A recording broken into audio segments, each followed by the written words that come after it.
Hi, I'm Mike. And I'm Dave. And join us every Thursday for a new episode of Two Player Bros, a podcast about two guys who play way too many video games. Join me and Dave as we talk about the latest in Xbox, PlayStation, PC, and VR news, previews, and reviews. We have it all, and we play it all. And join us every other week for Post Game, where we play through and dive deep into our favorite modern classics and new releases. That's Two Player Bros, available every Thursday wherever you get your podcast, part of the Forgotten Entertainment family. Attention, culture consumers. Join me, the Queen of Queries, Sarah O'Connor, and my band of nerdy knights. Colleen McMillan. Flo Siegel. And Anders Drew. On Bohemian Geek Studies, where we take extremely dorky dives into our favorite fandoms, especially that Star Wars galaxy far, far away. Listen each week as we examine the stories that mean so much to us. Bohemian Geek Studies is available wherever you get your podcasts and is proudly part of the Forgotten Entertainment family. Ladies and gentlemen, please notice that exits are conveniently located at the front and rear of this auditorium. When leaving the theater, we suggest that the exit at the front of the auditorium will allow you easier access to the parking areas. Thank you. Nothing. You done?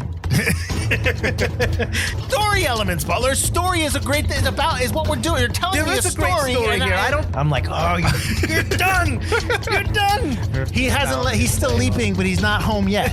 Right? They just need to do the episode before everyone dies. Ziggy. So when he has sex with them, they bang. Hi, I'm Mike Butler. And I'm Mike Field. And you're listening to the Forgotten Cinema Podcast. Each episode, we highlight a film that, for a variety of reasons, was forgotten by audiences. Whether it be because a more popular movie was released at the same time, or the film simply didn't catch on with an audience in its initial run. We'll discuss what we love about the movie, or maybe don't love about it, but we'll always recommend you revisit it. If you enjoy our podcast, please feel free to rate, review, and subscribe on Apple Podcasts, Spotify, Google Play, or wherever you're listening to this podcast right now. What's up?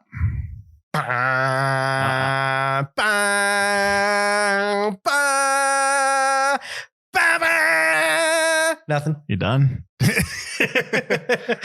Boom, boom, boom, boom, boom. No, we are not doing 2001: A Space Odyssey. We are, in fact, doing its sequel, 2010, The Year We Make Contact. Now, this is a movie that was suggested to us by a fellow manager of mine and a current manager friend of Butler, Mr. Greg Antonini. So before I get into the synopsis and we get into our facts and what we thought about the film, Greg, why don't you let us know why you wanted us to do 2010? Take it away, Greg. Hello, I'm Greg. When Mike and Mike first came to me and said they were doing a podcast called Forgotten Cinemas, the very first film that came to my mind was 2010. The second film is Dragon Slayer, but they have yet to do that, so we'll focus on 2010. Now, 2010 gets a lot of short shrift because it is the sequel to one of the greatest movies ever made. But in my personal estimation, although 2001 is a better film, 2010 is a better movie. There is a difference. The biggest thing about 2010 is the performances. John Lithgow, Helen Mirren, Roy Scheider, great cast. They all are allowed to be more in the film than those actors in the first film, 2001. A lot of great moments there, especially with Scheider and his family, and the interactions between the Russians and the Americans on the actual spaceship are really good. Particularly pointing out Keir Dullea, who doesn't have much to do in the first film other than be stock. In this film, he gets to act. There are some great moments where he interacts with family members on Earth, and great moments at the end of the film where he and Roy Scheider really get to kind of talk and just see two professionals right there acting at the highest quality. It also answers a lot of questions. The first film kind of ends on a downer, and you don't really know what happens. This film ends in a very uplifting moment and answers a lot of the questions that the first film poses. I like that. I like a happy ending. And that always stood out to me when I was a child watching it on HBO, which it was on all of the time. Those are basically the reasons why I think 2010 is a better movie than 2001. And I think it really does kind of get short-sighted from the greatness of that first film. We'll talk about Dragon Slayer when they put it up, because that film was also pretty great. Thank you. Fantastic. Excellent. 10 weeks from now, I'm sure it's an excellent thing that you have said. Whatever I'm saying. Okay. Brave explorers are headed for the far reaches of the galaxy in the continuation of the story that began with 2001: A Space Odyssey. Their destination is Jupiter, where the Russian and American astronauts will conduct their investigation. Doctors Haywood Floyd and Walter Kurnow and R. Chandra, along with shipmates Tanya and Dave, that's incorrect, aim to uncover what led to the disaster for the deceased astronauts who preceded them. Now, we're going to say right off the bat, I hope you watched 2001. Not you, Butler, but people. Right. I will say that synopsis blows. It does blow. First because of all, the edge of the galaxy is not Jupiter. That's not even the middle of that. Well, also, shipmates Tanya, which is, that's a shipmate. She's a Russian. The captain. Yeah. And Dave, they're referencing Dave Bowman from 2001. Yeah. I'm going to tell you right now, he is not a shipmate in this movie. When we had this movie and we picked it, the conversation was this: I'm going to have to watch 2001 before we watch this because I'm just going to have to. Oh, yeah. It's been so long since I've seen the first. Well, I've seen it a couple of times, but I will say this, and I don't want to, we can talk about it a little bit if you want to. I absolutely love 2001 Space Odyssey. I don't know how you feel about that movie. I like it. I think it's all visuals over story. That's one of the things I love about it. But I will say the visuals, because we had just watched them pretty much back to back, the visuals from that 1968 film are far superior to the visuals in this 1984 film. But I think that is because of Stanley Kubrick. I agree. 2001: A Space Odyssey, watching it is an experience. It's a visual experience, obviously. There's a lot of stuff I like about that movie. It's still watching it. I mean, how did they do that? Every shot, every in-camera shot, every, miniature shot is just wow. We always talk about we like practicals and we like, all that stuff that you can touch and fit. And so I think that's probably why we also like it. But we're not talking about that movie. We were actually talking about the sequel. Yes. 2010, the year we made contact. So let me just get into it and then we'll go from there. Right. So it has a runtime of 116 minutes, considerably shorter than the first one. Well, let me ask you this. When we watched because we watched 2001, obviously we don't watch these movies together. Which version did you watch of 2001? Which one was on HBO Max? Okay, which I is did like the same the thing. 235. It's 225. No, maybe it was 235. It was. There's a 245 version, which I didn't get to watch. I don't think I've ever watched the longer version. Well, the 245 version is Kubrick removed 17 minutes before the theatrical release. That's just, they put it back in later on. I've just never seen what that footage is. It's stuff that needed to come out. It's nothing. You weren't missing anything. Okay. Yeah. So 2010, the year we made contact, has a runtime of 116 minutes, rated PG, production budget of $28 million. Coincidentally, 2001 is rated G. Release date was Friday, December 7th, 1984. So it's a holiday release. Opening weekend, it did $7 million. Domestic and worldwide are the same. So it totaled out at $40 million. Obviously not the hit they probably were expecting. Production company, but honestly, that's probably not why they're making the movie. Production company was MGM, and it's distributed by MGM and UA Entertainment Company. Now, we were talking beforehand that 2001 was Warner Brothers. Right. We were kind of amusing to ourselves, like, why isn't this Warner Brothers? Well, when I rented it, it says Warner Brothers, but then when you watch the movie, it does say MGM, and it's very weird. Also, something I wanted to ask you, one of my first notes, Diamond Jubilee. Yeah, was above the MGM logo. Yeah, when this begins. Do you know what that is? Because I had no idea what. Oh, that's their. Yeah, that was their anniversary. It was their. Oh, okay. Yeah, they were celebrating their anniversary for however. I think Diamond Jubilee is that 50? No, that might be 75. Yeah, no, it's a certain. Okay. Yeah. So I was going to say I think I remember seeing that in a couple of films, but I didn't really remember. And I didn't know exactly what that was. Okay. 60th. Okay. So it's their 60th anniversary. That's what it was. I think if you go back, because I'm pretty sure on the bottom it said 6. It says it there. Okay. It's in the logo. I was distracted by the Diamond Jubilee up top. I was like, oh. So I said it came out on the 7th of December. It went up against City Heat. But the 5th of December, which is the Wednesday before, you had Beverly Hills Cop, which is the original. It ain't beating that. The week after, the 14th, you had Starman, which is a movie that it's a sci-fi movie with a similar theme. So, right, yeah. And then you had Dune the same day. Dune that's a lot of sci-fi coming out in... yes. And Dune obviously is already based on a popular novel. So. Yes. And then you had The Cotton Club, Runaway, and Falling in Love. And then in a limited release that week, you had 1984. the following week before Beverly Hills Cop. Now we're going to the 21st of November, and I'm pretty sure that's the Wednesday before the Thanksgiving of 1984. I did not know this was a Thanksgiving film. Supergirl. That's 2010 didn't stand a chance against anything. I mean, Supergirl is not a good film, but you're coming right off of Superman 2, right? Well, Supergirl is the hype from Superman, so you're into that. Yes, no, absolutely. Man, I remember watching Supergirl. I was so disappointed. I was like, they're in a lake? Like, I was so bummed out. I remember it was finally in a video store because I had never seen it, and I saw it, and I was like, oh, yes, can we rent that? So I was like, yes, I got to watch it. I had my parents rent it for me, and I'm watching it with my mouth open the whole time going, what is this movie? I vaguely remember the lake stuff. And then I remember the ending when they're in cages. It's really bad. Yeah, it's the Krypton stuff at the beginning is interesting because they really show more of Krypton, but the rest of it's awful. Yeah, and yeah, too bad. All right, this movie is written, directed, cinematography, produced by Peter Hyams. So was he director of cinematography? He did it all. I didn't see he shot it. Yeah, he did everything.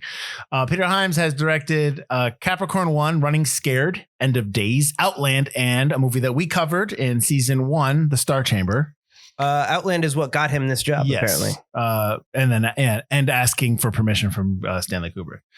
He's also written and directed Narrow Margin, The Hunter, and I think he just wrote Hanover Street. I'm not sure if he directed. He lensed all those movies I talked about, including The Presidio, A Sound of Thunder, The Relic. Oh, Sound of Thunder. And he has produced The Monster Squad. So I guess, we get, Do you like The Relic? The Relic is the one. No, I don't. Okay. I mean, I'd have to watch it again. I haven't seen it since I was a kid, but I remember being like, I thought it was a cool 90s movie. But it's kind of when I think of The Relic, I think of Mimic, and I'm not really a huge fan of both. Relic, the Relic had what's his face in it, Tom Sizemore, right? Did it? It has Tia Carrere. Well, that's Relic Hunter. Oh, am I confusing the two that's movies? a TV show, yeah. No, Relic Hunter's a TV show. But I also remember Relic the movie. That doesn't have, she's not in that. The Relic is when the museum piece comes up to life. and some kind of creature. And they have to chase it down. But she's I'm pretty sure am I confusing the two now? I don't know. But I know she's in a TV show called Relic Hunter. Shit, hold on. I gotta look that up. Am I combining both movies together? Mid-podcast? It's not a movie. It's a TV show. No, I thought she was also in this. I am combining both movies together. I'm combining the movie and the TV show together. Yeah. But yes, this is the plot of the movie. This is the movie I'm thinking of. Excellent. Interesting. Composed by David Shire. He won an Oscar for song for the movie Norma Ray, and he also was nominated for an Oscar for original song for The Promise. He also composed the music for Saturday Night Fever, All the President's Men, and a movie that we did in, I don't know what season, The Conversation. Edited by Mia Goldman and James Mitchell. Goldman has done Dick. Pardon me. My Big Fat Greek Wedding, and she was an assistant editor on the movie Body Heat. And then James Mitchell has done The Monster Squad, Fade to Black, and Above the Rim. You had Roy Scheider as Haywood Floyd, who passed away 13 years ago, 2008.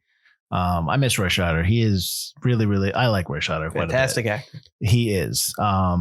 He was nominated for an Oscar, for 2 Oscars, one for All That Jazz and The French Connection. He's obviously also in Jaws. He's also, what else did we did a movie that he was in? He was in The Conversation. Well, he wasn't in was he? Oh, you're right. I'm sorry. And he was in, I feel like we did 2 movies. I feel like we've done a bunch of movies with Roy Scheider, but that's fine. You had John Lithgow as Walter Kurnow. He's been nominated for 2 Oscars, one for The World According to Garp, and Terms of Endearment. He's also the bad guy in Cliffhanger. He's also the Trinity Killer in Dexter. He's also going to be in season 1 of the new Dexter show coming out in this fall season, this winter season. That's a flashback. I don't care. That was the best season of Dexter. It was the best season. It was the last season as far as I'm concerned. All right, enough. I'm not going to have a Dexter film. Helen Mirren as Tanya Kubrick. This is the movie that got her SAG card, as it was her first American film. She was nominated for several Oscars, and she's actually won an Oscar for The Queen, but she was nominated for Oscars for Gosford Park, The Madness of King George, and The Last Station. She's also in a TV show called Prime Suspect that's on BBC that I highly recommend. There's many, many seasons of that, and that's also one of the shows that kind of furthered her career because she's really good in that, and it's a really good show. Bob Balaban is R. Chandra. He's nominated for an Oscar for Gosford Park. He's also in Close Encounters of the Third Kind and A Mighty Wind. Keir Dullea as Dave Bowman. You may know him from 2001: A Space Odyssey. He's playing the same character he played there. Well, kind of. We'll get into that. He's also in David and Lisa and the 1974 Black Christmas. Douglas Rain as Hal 9000, the voice. He does mostly voice work. He was in Sleeper and Festival, a TV show. Dana Elkar as Dmitry Mosevich. I think I said that right. I might have said that wrong. He's just in The Sting, The Boston Strangler, and you might know him as the boss in the TV show MacGyver. He's MacGyver's boss or his buddy or his pal or whatever. Elia Baskin as Maxim Brajelovsky. I have no idea. Nice. I completely well done. he is the landlord in the Raimi Spider-Man movies. That's how you know him. He's also in Angels and Demons and 13 Days. James McEachin as Victor Milson. He's in Play Misty for Me and Every Which Way But Loose. Mary Jo Deschanel plays Betty Fernandez. She's basically, she is the mother. No, she's Dave Bowman's wife, right? Yes, she's Dave Bowman's wife. She's also played the wife of another astronaut. She was in The Right Stuff. She played the wife of one of the astronauts. She's also in the TV show Twin Peaks. She's also mother of Zoe and Emily Deschanel. So, if you know that name. Taliesin Jaffe as Christopher Floyd. He's the young boy. The only reason I say him is because if he looks familiar, he's in Mr. Mom. He plays one of the kids in Mr. Mom. And then I got a couple people here. I've got, you know who plays Sal 9000? It's Candace Bird. Right, but that's not, she doesn't credit herself. Her credit's Olga Malzner. It's like, really? I don't want to be known for this crap. And then I've got two people here. I've got Natasha Schneider as Irina Yukonini, who goes into the pod with him when they're doing the air brick. And I have down here, she looks like the Russian Angelina Jolie. Because absolutely. I was like, I know this is 84. I go, but you can't tell me that's not her. And then you had Vladimir Skomarovsky, who plays Yuri Sletnanov, and he's the Russian Roy Scheider. He's the guy in the beard, and I'm like, is that Roy Scheider just in a beard? He has no lines. He has no lines, and he looks like him. And I'm just like, is that him? So, anyways, I had that too. So those are just some funny things there. All right, one last thing. This movie's nominated for 5 Academy Awards. Didn't win. Was nominated for Best Costume Design, Best Makeup, Best Visual Effects, Best Art Direction and Set Direction, and Best Sound. But it didn't win any of those. Now, before we get into what you thought of it, Butler, I will tell you that I've only seen parts of this movie. I've never really seen this film. Oh, I thought you had seen it once. I saw parts of it. Okay. And if I saw it, I forgot a lot of it. Okay. So, I mean, I came to 2001 obviously later because I'm not that old. Right. It might have just forgot, oh wow, I forgot that this was even a movie. So until kind of somebody brings it up and then I forget it again. Right. So I do have some initial thoughts. So this is not kind of I would say this is probably more of a first showing for me, first viewing, than it is a second or third as I usually do in this episodes. But what is something that maybe, and it's tough to say. You shouldn't compare it to 2001, but you're going to, because you have people and themes and ideas set up in the first movie, right? That are going to be in this one. Like Roy Scheider's playing a character that was actually in 2001. He's the one that's giving the speech in the beginning where he's on the plane and they're trying to ask the guy, Dr. Floyd, what's going on? What's going on? It's like, I can't tell you that. Just one thing I noticed when I was watching 2001 was how good William Sylvester did as Haywood Floyd, because I haven't seen 2001 since forever. Basically, it was in college, I think, or maybe senior year of high school. And I'd only seen it the one time. And I forgot most of his section of the movie until they get to the lunar surface. And obviously it's the monolith. But he does a really good job. His acting is very similar to William Shatner, I think, actually, in the way he speaks. Well, I've never seen that kind 50s, of pronunciation. 50s and 60s kind of style. That kind of, this is how I am, but kind of doing it with some personality and charisma. It's very Father Knows Best. It's very TV show. Right.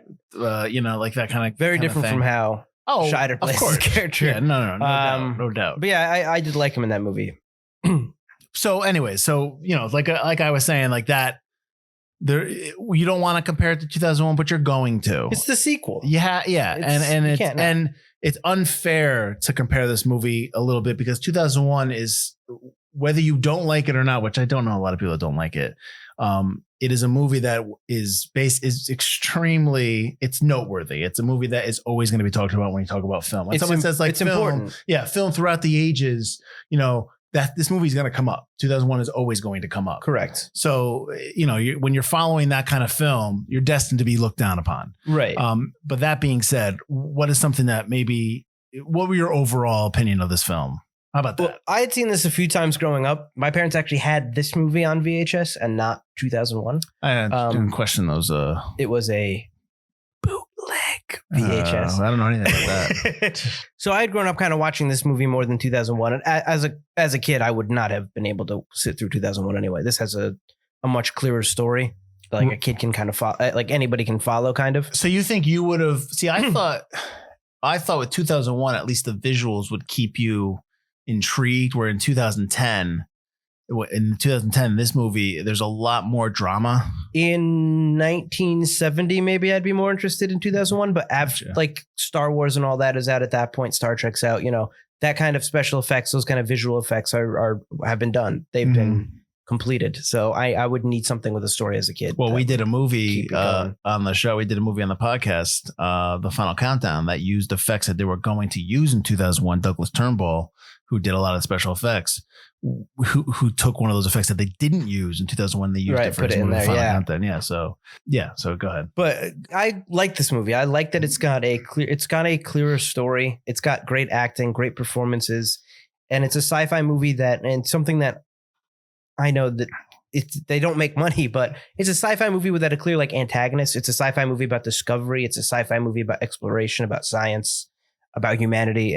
And, those can be boring, but also interesting and noteworthy and worth watching. And I think that this is definitely one of those kind of movies. And I still enjoyed it. For some reason, I remembered a lot of this movie. And the last time I saw it was probably on that bootleg VHS. Back in middle school is probably the last time I watched this movie, but I did remember quite a bit of this movie. Obviously, there was a lot I didn't remember, but considering I haven't watched it in probably 20 years, or 20 plus years, I remembered a decent amount. But I still quite enjoy this movie, but it is, like you said, unfair to compare to 2001. But you're going to. Yeah. I mean, especially since that Kubrick had all the models destroyed. And the sets destroyed from 2001, so they couldn't reuse them, and so they had to build a lot of this stuff just from pictures. They obviously weren't going to do the. He's got that one set that goes in a circle, and there's just too much money. So there's no way they were going to redo that, so they just had him in that one stationary seat. They did that, which is too bad because that whole scene is just when they do a lot of stuff in the. I'm gonna stop talking about 2001, but so they had to do that. There's a couple of things that. There are some inconsistencies between the two movies. Yes. The one small one is that like when you see the blue space suit on Jupiter 1, or Discovery 1, excuse me, when you see the blue space suit, it's missing a helmet because the producers were like, oh no, because Bowman uses that helmet, but they're incorrect because Bowman used the green helmet. Yes. So that was wrong. The fact that there's a third pod on Discovery 1 where Bowman used all three. So there shouldn't be a third pod. That still hasn't been explained to me. So that's a big, and the other thing is like, you never used the pod in 2010. So why, so you just had it in there just so people could say like, ooh, it's the pod bay. It's the pod bay. Yeah. So I thought that was interesting. So that stuff kind of, when you think about the original film and then this film, the connections there is just So there's also inconsistency with one of the things that I noticed, maybe it didn't bother you, is there's a big honking 1980s keyboard now in Hal's room, in the server room. It's like all of a sudden this big blue and gray keyboard in this red room. I was like, that was not there in 19s. Come on, that's so jarring. It might not be the same style keyboard, but there was a keyboard. There was a keyboard, but it was much more in line with the style of the Hal's room. And this is just like, let's tape a keyboard to this wall. And I was like, oof. I just like how especially in the 60s and maybe not in the 80s so much, but in the 60s when they're pushing buttons on the keyboard, it's so demonstrative. It's so oh yeah. I don't know why I like that. The other thing that kind of took me out of it a little is the use of, it's like they have artificial gravity, like down pat. Well, they've got something on their feet. They do. Is that supposed to be something to weigh them down? I don't know if it's supposed to weigh them down or it's supposed to be maybe mag boots like an Expanse. But I know in 2001, they have the Velcro shoes. Right. So even though things are spinning, which kind of creates an artificial gravity, they have these Velcro shoes to keep them tethered to the ground. Which is still what they do now. Correct, yeah. So in this film, it's just, hey, you can see the ship spin, so they're good. And I don't really get that sense of immersion. It's more aliens than it is. You're assuming you think the spinning is making where they are have gravity. Correct. Well, maybe it's not. Maybe that stuff on their shoes is not. Maybe they don't have full gravity, so maybe that's what they need to kind of. But you're right. Mag down, yeah. In 2001, they kind of explain it a little bit more, and I get, like you said, with the spinning room, you don't want to have to make a spinning room; it's too expensive.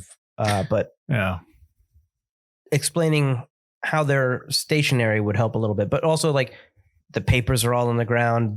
Pens only float when he's trying to explain. Yeah, that's true. It's like a nifty, hey, gravity only doesn't work when I want it not to work. And that's when the dateness of the effects start appearing. When he grabbed that first one, I was just like, what? What is he grabbing? What is that? With 2001, they did obviously a lot more model stuff, and they had a lot more guys in the black room and kind of moving around, that kind of stuff. Correct. Right? Yeah. And in this one, when they had the shots of them outside, it's very clear that they got the box around them. Yeah. It's very evident. So it does kind of pull you out a little bit. Obviously it's 1984, so you can't really just hold it to the fire like that. So that's not unfair I'm not, anything I say is not judging it for that, but you can tell the effects are dated. The CG monolith as opposed to like a physical monolith. Yeah, and when you see the first big wide shot of Discovery 1 is in front of Jupiter, and it's just like, it looks like it's copy and pasted on there. Right. It does not look, it's not I wasn't a fan. There are a couple of scenes that do look cool. I really like, and again, this is the use of physical over anything else. The probe on Europa, going over the landscape of Europa. I thought that was really cool. When the probe gets closer to the ocean and stuff. I liked when they're doing the spacewalk, John Lithgow's character. Kurnow, yeah. And Maxim are going over, and you see Io beneath them, and it's all rocky, and it looks like an actual satellite image. I thought that was well done, and you didn't see the box around them. But anytime they're juxtaposed against space, they have a gray box around them at all times. Yeah. This movie also is very, I don't say political, but social. It's obviously done in the mid 80s. So you had a lot of the Cold War stuff going on in Russia versus America. Right. And they just kind of amped that up for 2010. Just, even though that the Soviet Union ceases to exist in 1991. So, but they didn't know that. But, you do have a lot of that stuff kind of amped up. It's almost like a movie of the time set, 20 years in the future. Well, yeah, that's what people were afraid of. No one expected, I don't think, the Soviet Union to go bankrupt or whatever. They expected, this Cold War to continue forever. Everybody was just used to the Cold War. There's at that point. Bunch of things that they reference in here, like Pan Am Airlines, which they use, which obviously is no more. They talk about the Yankee Stadium, Houston Astrodome. Both stopped hosting events, the Astrodome is completely shut down. The Yankee Stadium was torn down. Right. This is like in 2008. So obviously, way before when they were saying it. Hot dogs in September. They've been boiling since May, which is not wrong.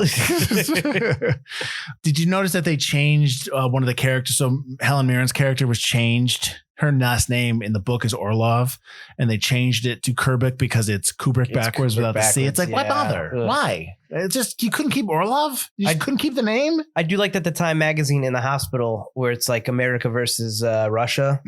The Soviet prime minister is Kubrick, and then Isaac Asimov is the president in there. I was like, oh, that's clever. I like that. So the guy who built HAL 9000 and also SAL 9000 was Chandra. But in the first movie, they reference, I can't remember, then McIntyre or McGillicuddy or something. Name, yeah. But Kubrick changed that. It's in the books. It's actually Chandra that you see here. Which is weird because Kubrick helped write the book with Asimov. Apparently. I don't get why he changes Clark. Yeah. So I don't get why he changes the characters' names. I don't know. And they also, I get changing the location. In the books, it's Japetus, one of the lesser known moons of Saturn. And instead they change it in the movie for Jupiter. Jupiter's just better known. It's just easier to say, hey, Jupiter, Europa, Io. These are the moons people know and grow up with, like learning in school. But yeah, changing characters' names is kind of weird. Well, I wonder if, so in the book, the stuff that happens on Jupiter happens on Saturn. Correct. See, it makes more sense with Jupiter because knowing what we know now, which we probably didn't know back then as much, is that Jupiter's mostly gas.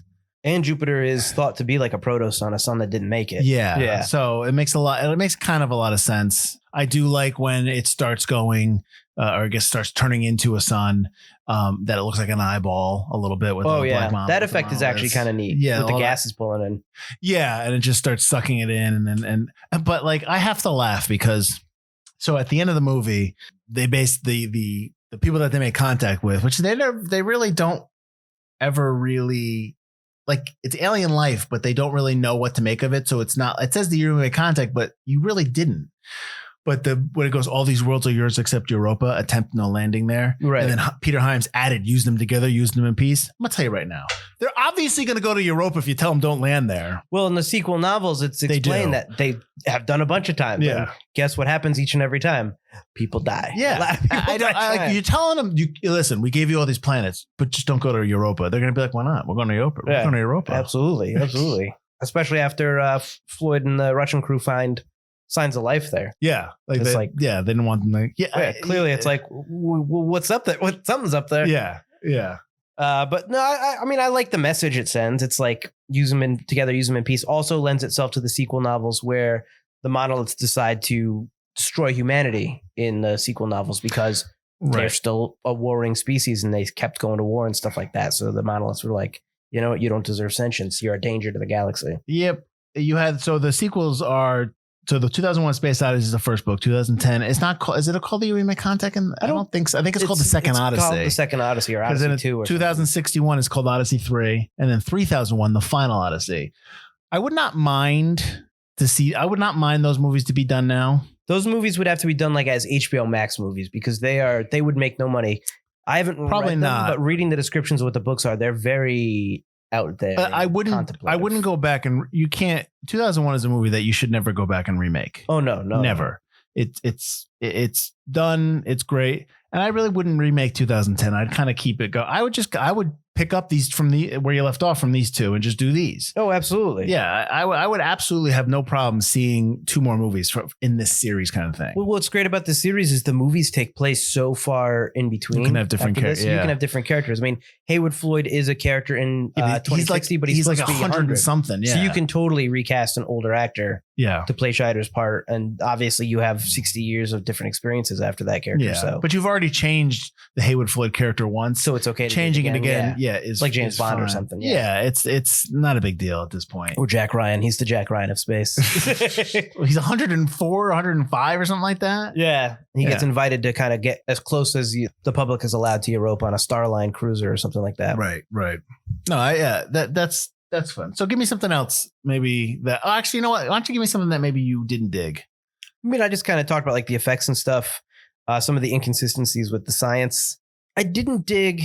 I like the Dave Bowman stuff, but I don't like the scene when the monolith, when Maxim goes up to the monolith, the big one, the big one, and it starts to like kind of all the stars kind of come up. Yeah. And then you get the shooting star, and you think the shooting star is they shot Maxim off, but the shooting star is actually sending Bowman to Earth to say goodbye to his loved ones.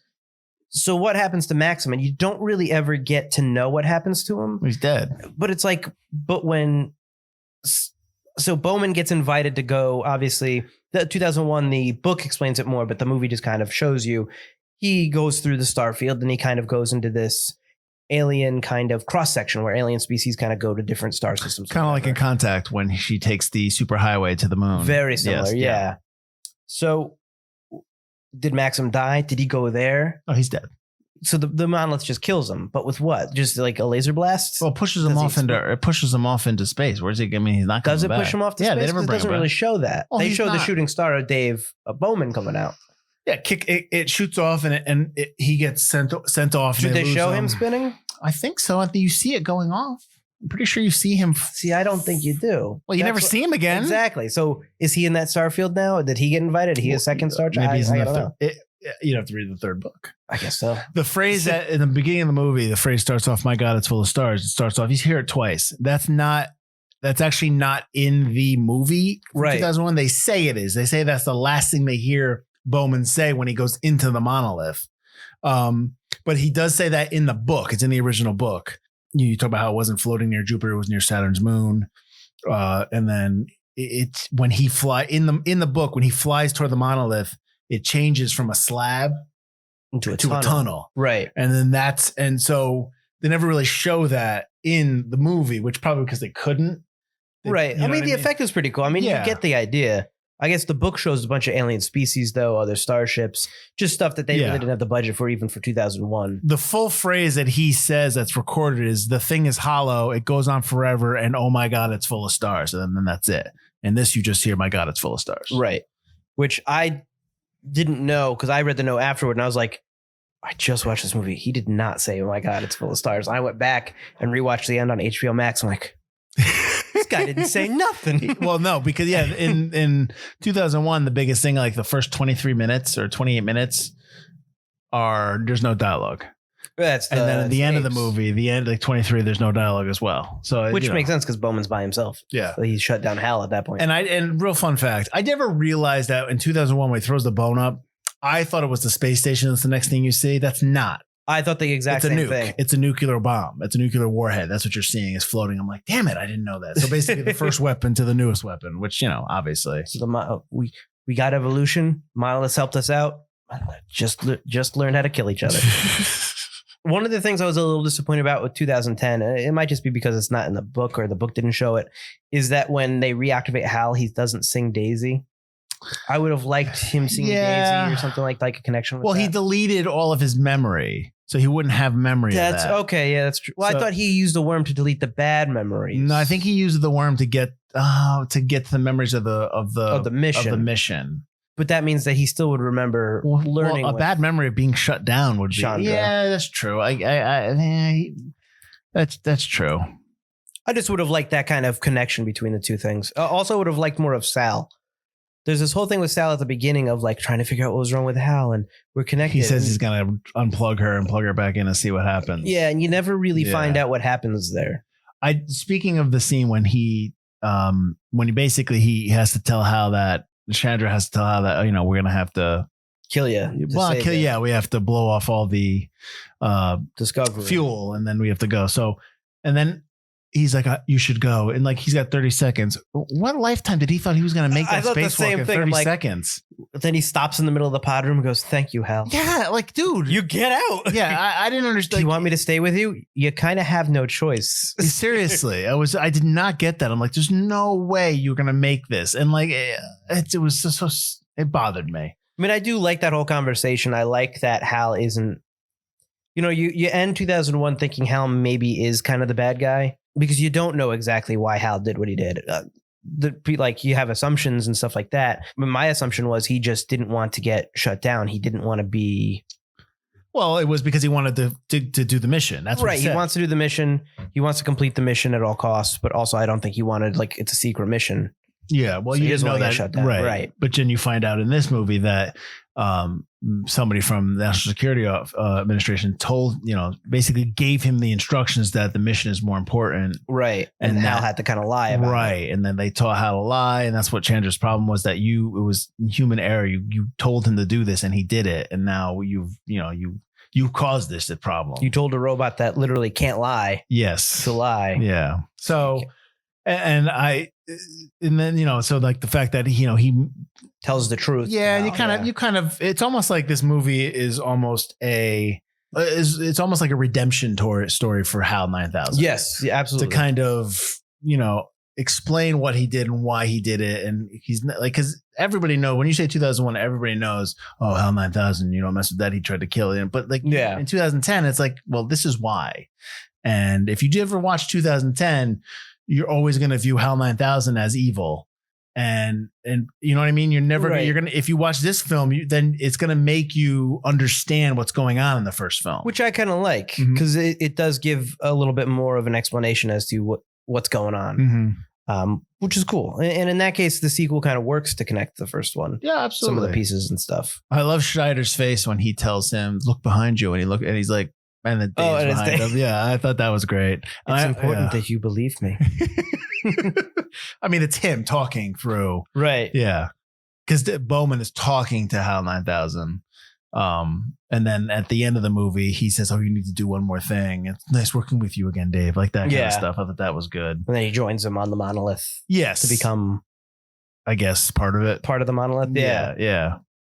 Well, he has to send a message. He has to send the message out. That's what he. All that's these what he worlds needs. are yours. Yeah. I also like Scheider's performance overall, and I actually like it when he's when they first take him out of hypersleep, and they're basically, he doesn't know and they know that stuff down on Earth is getting bad, and the naval blockades in the U.S. and the Soviets, U.S. want to and he's like, he doesn't care. He's just like he keeps asking questions, and I like how he's just he's belligerent American, but he's a man of science. He just wants to find out what's going on, right? And he's like, "Aren't you guys also scientists? Like, let's talk to each other." And then Kubrick, Mirren's character's like, we're going to send a probe down. He's like, good. Like, it's like, I actually like Roy Scheider a lot in this film, and he's a very good actor. So it's not really a shock there. Well, it helps. I think the fact that you have strong actors in general playing your main cast, John Lithgow, Bob Balaban, Helen Mirren. Well, Helen Mirren at the time is not Helen Mirren now. But she's still a strong actress. Well, she's up and coming. Right. Yes. I think having them lend a credence of it's a very human story. It's all about it's one of the reasons Sphere fails. When we talk about Sphere as our first episode, no one will see it. Or hear it. Yeah. Well, no one will see it because it's a forgotten film too. Because you don't believe that these people believe in what they're doing and that their discovery, you believe these people are interested in discovery. They're interested in what they're doing. They're all in on the discovery of the monoliths and stuff like that. And that could be that they're actors acting in a sequel to one of the greatest films of all time. Mm-hmm. But I think their performances really help cement this film and make it, because they're acting to nothing. There's no monolith out there. They're on sets. Mm-hmm. It's not like there's action. There's no gunplay. There's no excitement. It's their reaction to these things that are happening and how they're explaining the science to us. Yeah.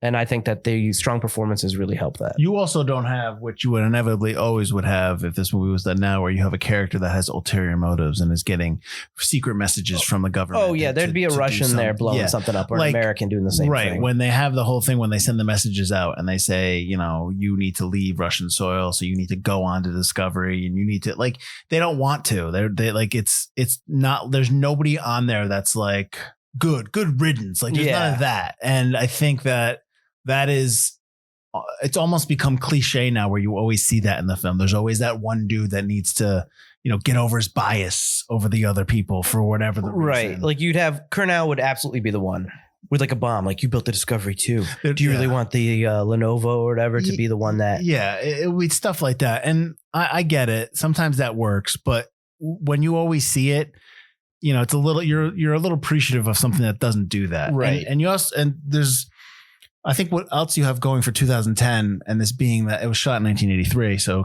for 84, is that it's a movie that has roots in a lot of late 70s filmmaking style. It takes its time. It's got a lot of wide shots. It's got a lot of shots where they're actually just actors performing in the scene and they're not cut up.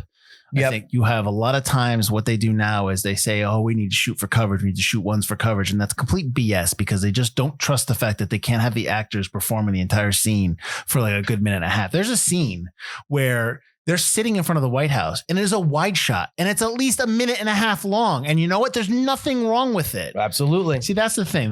There is a lot, whether it's from producers or directors or whoever's in charge, they just have no confidence in their ability to shoot something in a one shot and a wide shot and a long shot and keep it playing in frame. I think it's the fear that the people that aren't talking are going to lose interest and all of a sudden not act in the scene. Right. You're telling a story. You don't trust your actors. Every story has a way to tell it. I mean, if this is a John Wick action film, okay, I understand quick cuts and stuff. But even then, John Wick has big shots and long shots where he's chucking knives and stuff like that.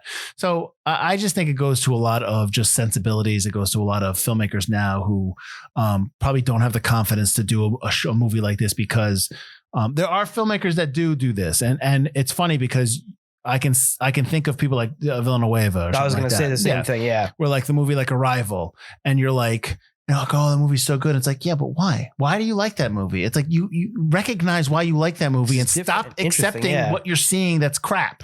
The other thing that kind of speaks to something you always say on the podcast in terms of the wide shots and stuff is stage acting.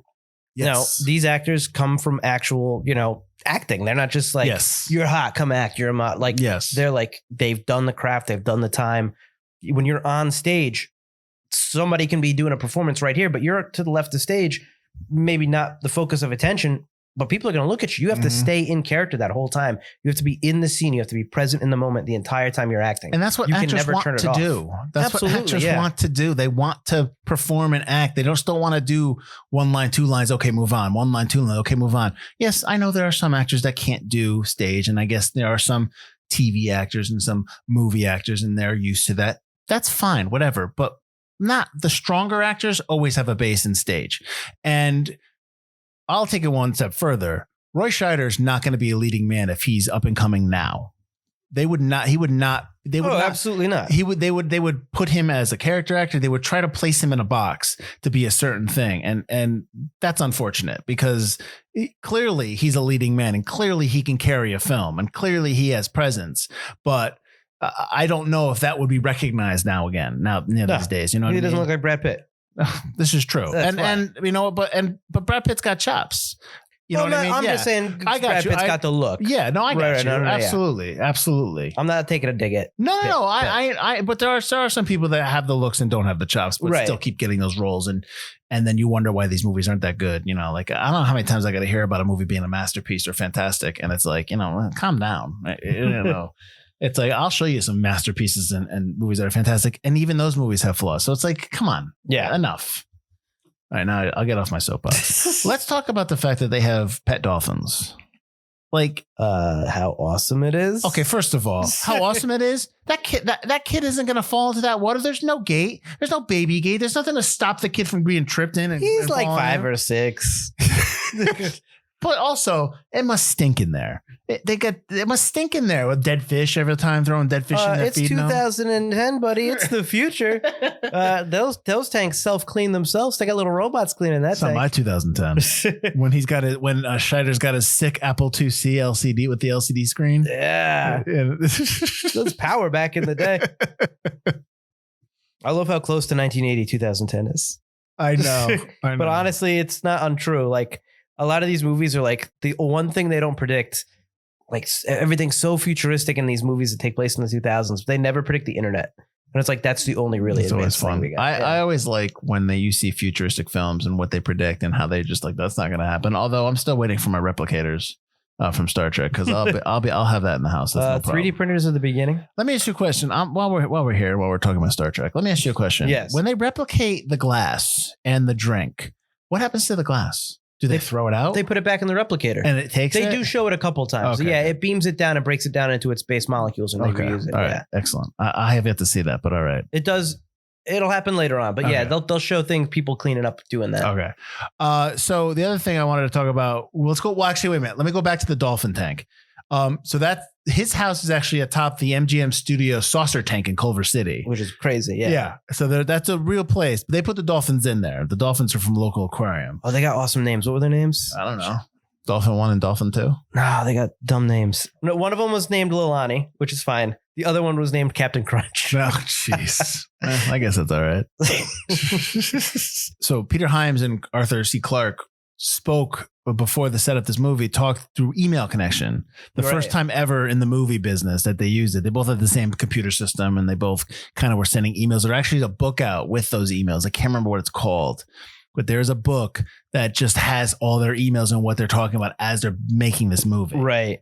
No, which is pretty cool. I think it's called the Odyssey File. Is the book. Yeah.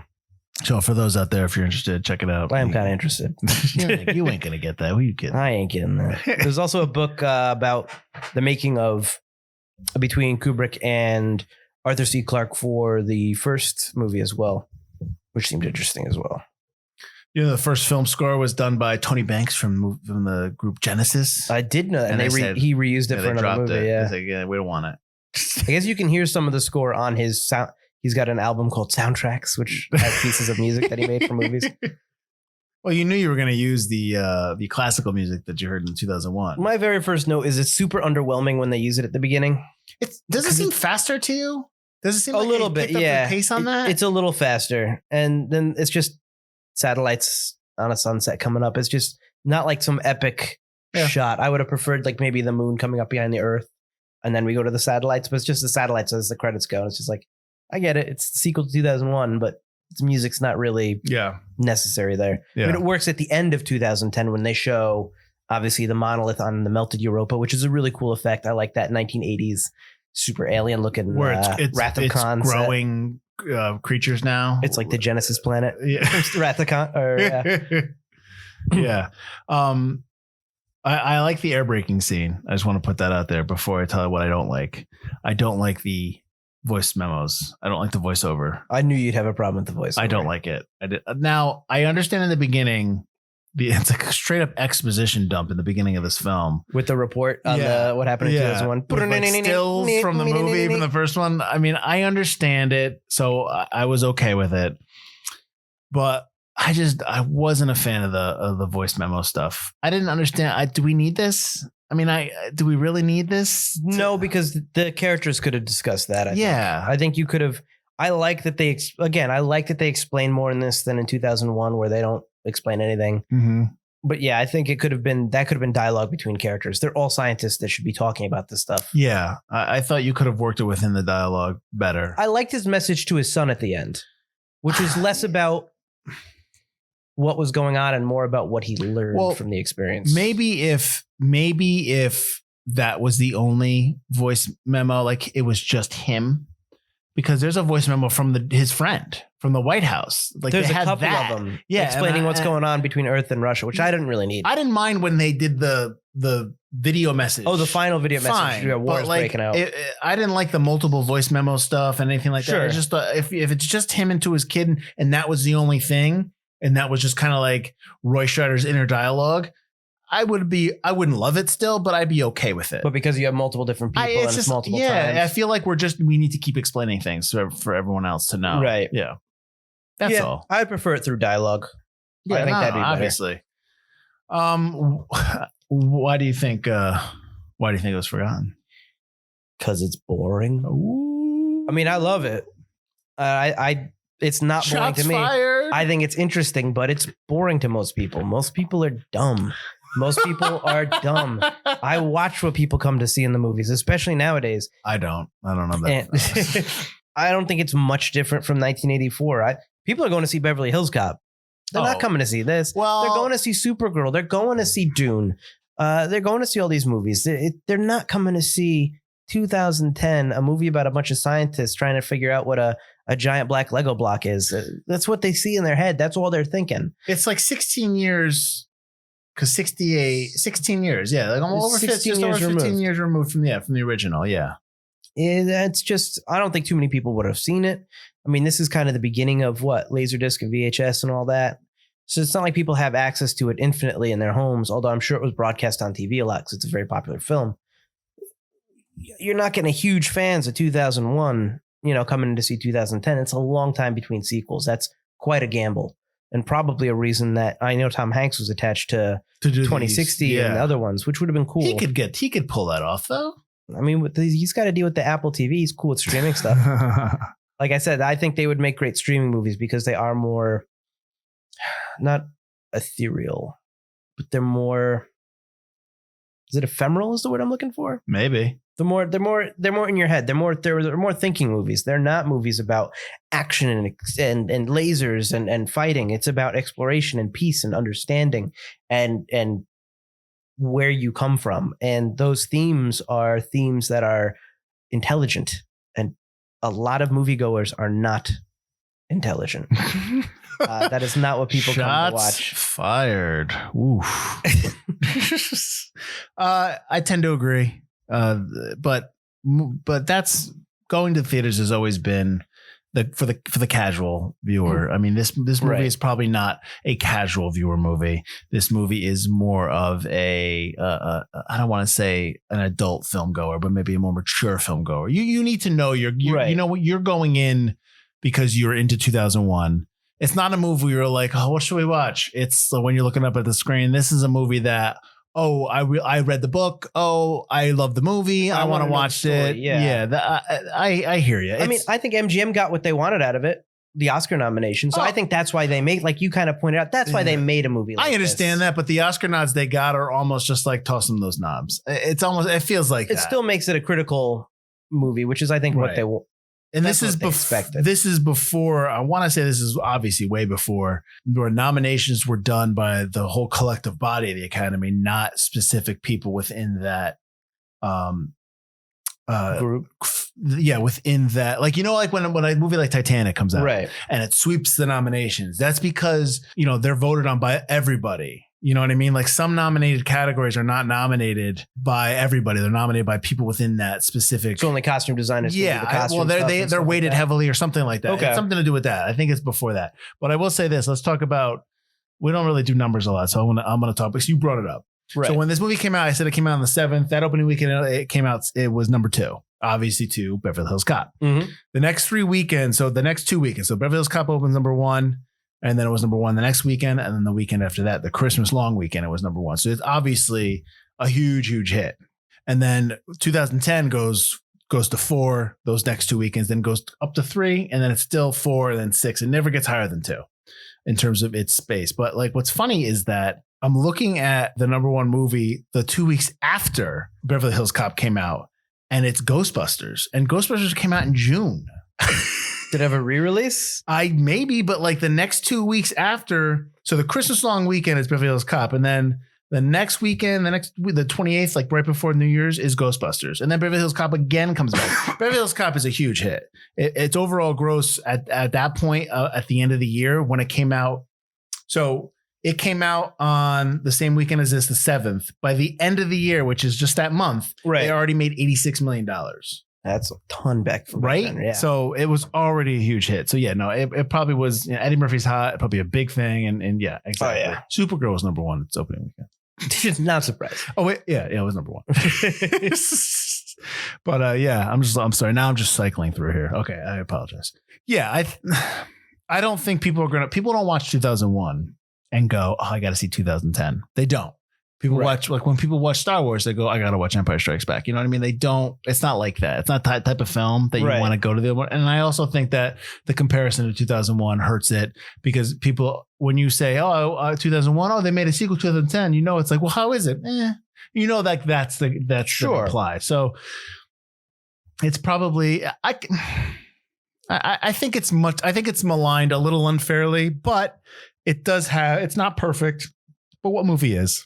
Mm-hmm. I definitely think it's worth a watch, like we always talk about in the opening of our show. Right. So I don't see. I'm glad I watched it. How about that? I'm glad that I saw it. I'm glad that I watched it completely and fully. And I'm a Roy Scheider guy, so I like Roy Scheider. I like seeing him. I forgot that I didn't even know Helen Mirren was in it. So I forgot about that. Yeah. I like John Lithgow. John Lithgow is also somebody that people just kind of go to sleep on. Like they don't realize. He's an amazing actor. He's really, really good. And I know he's goofy in a lot of the stuff he's in, but it's like that's still good. Like people don't understand how good that is. What I think is interesting is young John Lithgow sounds way different than older John Lithgow. Of course. Older John Lithgow definitely kind of heightened his speech a little bit. Well, I think when he gets, everyone knows him from Third Rock from the Sun. Right. But I mean, I'm always going to remember from Harry and the Hendersons. So, John Lithgow's good. Yeah. So, I'd absolutely recommend this to people. Sure. Yeah. If you like science fiction. Oh yeah, absolutely. It's definitely a good sci-fi. There's I think we've talked about it before on the podcast where there's like a subgenre of sci-fi where it's like sci-fi within the era that they're made, like 80s sci-fi. Sure, you know what I mean, like 60s sci-fi. Although it's funny, there's a lot of stuff in 2001 that looks a little bit better. 2010 is a little dirty, which is fine, which I'm okay with. Like a little grittier. 2001 is definitely very clean future. 2001 is also very antiseptic, but that's on purpose. Kubrick was a photographer to start, so that's all his stuff is always going to be like that, and that's probably what he was envisioning. But yeah, 2010 is a little grittier, a little dark, a little like a dirty 70s, 80s, early 80s film, which is fine. Sure. Which kind of works for it. So, that's all I got. Okay. Would you like to play a game of chess? No, Hal, I'm not very good. Mike, where can they find us? You can find us at ForgottenCinemaPodcast.com or ForgottenEntertainment.com, as we are part of the Forgotten Entertainment group. You can also find us. Did you not want to say family? Is that what? Oh, family. Yeah, I know. I forgot the name. I was like, shit, what do I say? Forgotten Entertainment Family. You ain't gonna get invited to Dom's house tonight. Damn. Family. How you can't kill your crew. They're family. You can also find us wherever you get your podcasts. You're clearly listening to us right now. So go ahead and drop us a like, a rating, a subscribe, whatever you want to do to help us out. All those kind of things matter and work well in our favor. So go ahead and do that. And that's us. That is us. And we're going to come back next week. It's the episode before Forgotten Horror kicks off again, our third annual Forgotten Horror. But next week, we're actually little teaser, little tease for Forgotten Horror. Segue? Yeah, we're doing, actually, this is actually also a first too, because we're doing a movie that did not have a theatrical release. It's actually an HBO film, which I really think you should all watch, and Butler's going to watch it too. It's called Citizen X. I have no choice. He has no choice. It's from the 90s. I like this movie quite a bit. I mean, but I will say that I have not seen it since then. So maybe some stuff changed, maybe not. We all know it's on HBO Max, so we're good. We don't have to worry about paying for it, right, Butler? I like it. But this movie did not have a theatrical release, so you did not miss this movie in theaters. So maybe I should change the opening next week. But that's it. We're doing Citizen X. It's about a Russian serial killer, so let's, it kills kids. So it should be a fun one. Should be a fun one. Should be a fun one. But until then, have a great week. I'm Mike Field. I'm Mike Butler. And this has been Forgotten Cinema. Open the pod bay doors, Mike. Back off, Dave. Daisy.